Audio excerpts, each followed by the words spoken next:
ஒரு மிகப்பெரிய யூனிவர்சிட்டியில் படிக்கிற உனக்கே உன் ஆத்திரத்தை அடக்க முடியலையே, உன்னோட காமத்தை அடக்க முடியலையே, அப்போ முட்டாள் என்ன பண்ணுவான்? இதை நோக்கி இந்த காம வெறி பிடிச்சவன் என்ன பண்ணுவான்?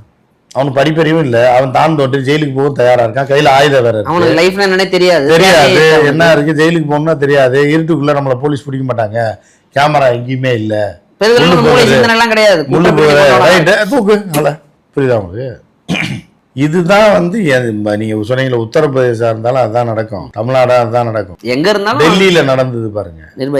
நிர்பயா வந்து வாய் திமிர்னால நடந்தது, புரியுதா? அது நிர்பயா மேட்டர். நிர்பயா ஒன்றும் அப்பாவி குழந்தை கிடையாது. இவங்க அரசியலுக்காக அது இதெல்லாம் பண்ணி ராக்கெட்லாம் விட்டாங்க, கீழே விழுந்துருச்சு, ஏவுகணைலாம் விட்டாங்க, அது போயே சேரல. ஸோ இந்த மாதிரி என்ன அப்படின்னு பார்த்தீங்கன்னா அது ஒரு பக்கம் போச்சு.